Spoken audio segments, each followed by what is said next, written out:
সোনালি আসে ভরপুর, ভালোবাসি ফরিদপুর। কেন বললাম? ফরিদপুর জেলা বাংলাদেশের মধ্যে পাটের ফলনে সবচেয়ে এগিয়ে। বাংলাদেশে অন্যান্য জেলাগুলোর চেয়ে সবচেয়ে বেশি পাটের ফলন হয় এই ফরিদপুর জেলায়। প্রিয় দর্শক, আজ আমরা সোজা চলে এসেছি পাটের এক জমিতে। চাষিদের ব্যস্ততার ধুম পড়ে যায় আষাঢ় এবং শ্রাবণ মাসে। আষাঢ় শ্রাবণ মাস হলেই পাট কাটার ব্যস্ততা চলে আসে প্রতিটি ঘরে, প্রতিটি বাড়িতে।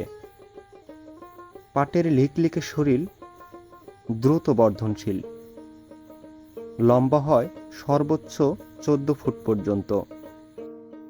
পাটগুলোকে মুঠো মুঠো করে কেটে আটি বেঁধে জাগ দেওয়া হয় ধারের কাছের জলাশয়গুলোতে, যেখানে পানিগুলো স্বচ্ছ থাকে, পরিষ্কার থাকে।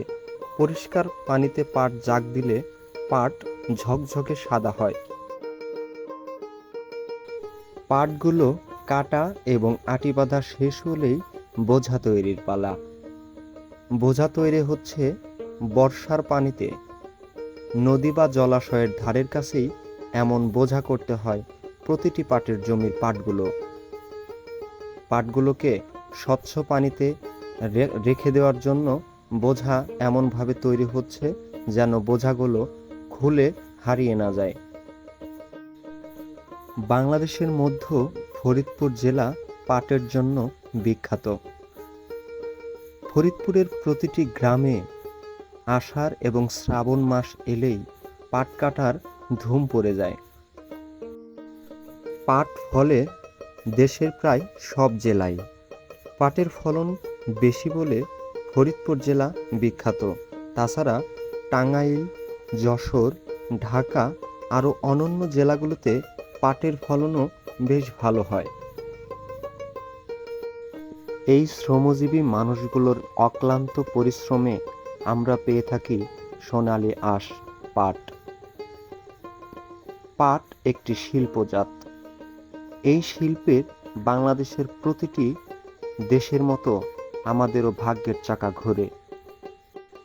বাংলাদেশ সহ বিশ্বের প্রতিটি দেশের বস্ত্রশিল্প তৈরির পেছনে একমাত্র কাঁচামাল হচ্ছে পাট।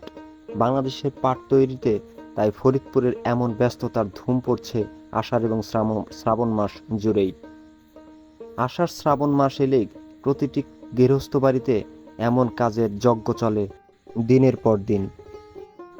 দুজন মিলে এমন সুন্দর করে বোঝা তৈরি করার পর এবার বোঝাগুলোকে সারি সারি করে বেঁধে স্বচ্ছ পানিতে ভিজিয়ে রাখতে হবে। তাই আটিগুলো বাঁধা হয়ে গেছে। এবার টেনে টুনে সুন্দর করে পানিতে ভিজিয়ে রাখার জন্য একটির সাথে আরেকটি জুড়ে দেওয়া হচ্ছে। বোঝাগুলোকে সারি সারি করে বেঁধে এবার ঢেকে দেওয়ার পালা। এভাবে ঢেকে দিয়ে কয়েকদিন পর্যন্ত পানিতে ভিজিয়ে রাখতে হবে।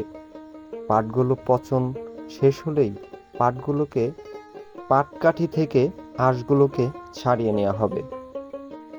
ভেজানো পাটগুলো স্বচ্ছ পানিতে সুন্দরভাবে আঁশ ছাড়িয়ে নেওয়ার জন্য কিছুদিন অপেক্ষার পর মিলবে কাঙ্ক্ষিত সোনালি আঁশ।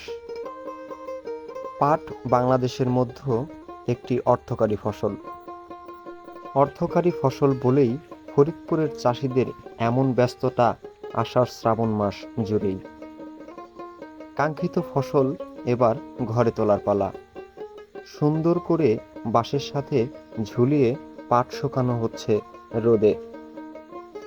শ্রাবণ মাস এবং আষাঢ় মাস এলেই প্রতিটি বাড়িতে সোনালি আঁশে ভরে উঠবে।